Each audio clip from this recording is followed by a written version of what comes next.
Hi, welcome to episode 2, The Lay of the Land. Again, we are touring through Israel with our guides, Clayton Ashari King and Suriel Bar David, who is our local guide.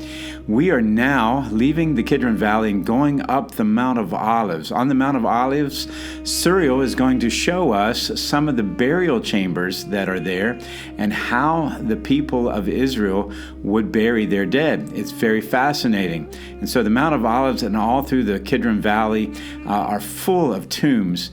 And certainly this gives us some insight to Jesus' tomb, as well as other things. For instance, when they say they're gathered to their family, they're gathered to their fathers. That means their bones are literally buried with their father's bones.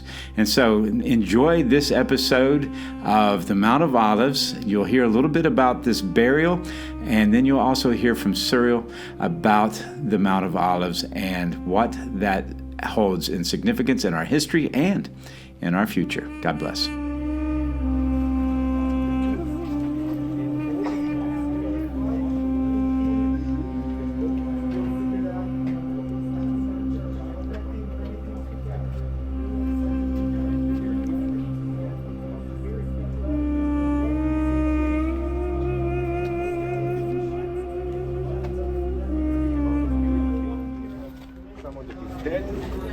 Is being taken to that cave. Normally there will be a central room where his body would be cleansed and then anointed, okay, and then wrapped with a white linen, and then he would be placed somewhere in that tomb. It can be or a specific, like a shelf that he was put on, or those kind of niches into the side of the wall. They would place the dead body and they would keep it there for 12 months. Okay? And after 12 months, they would collect all the bones and they would put them in those boxes, those ossuaries. Each one is a personal box for someone's bone. In the centuries before that, they would have the same concept, but instead of putting them in those boxes, they would just pile them all together. Okay, Arya would, on Saturday, he will be with you, so there is a tomb in the biblical garden at Yad HaShmona, so we will probably go into those things, but just that you will already know how it used to work. So the size of the ossuary is according to the size of the person. Okay, many times you would buy or make it after someone is dead. It's not that it's ready for you, for many years. Someone is suddenly dead, maybe he was sick or in an accident or just an old age, and now you need to get a box like that, is ossuary. So you need the right size for the bones after 12 months. What is the longest bone in the body? Femur. So that will be how long would be the box. And what is the widest bone in the body? The head.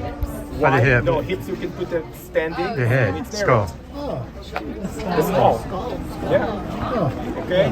So skull and femur, and according to that you have the size of the ossuary. So if you find there are some of them very small, it's babies. Okay, some for kids, some for adults, and so on.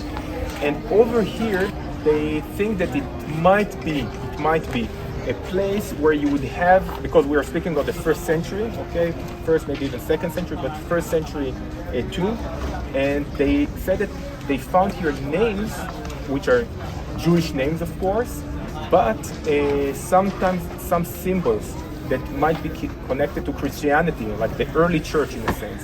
So maybe it's believers. When we speak about first century, local Jews who followed Jesus and were buried here. Again, is it true or not? We're not sure in anything, but definitely a cave, And it would normally, those caves would be sealed with a round, big stone, okay? And the same story with Jesus. Exactly the same concept, the same story. You're going to visit the garden tomb and you will see a model. I mean, the tomb over there has a different stone. Of course, it wasn't the original stone that was there. And today you can hardly find stones. You can find many tombs all over Israel. You don't find the stones that they would seal the entrance. Why is that? They're removed. Why? Yeah, grave robbers. What for?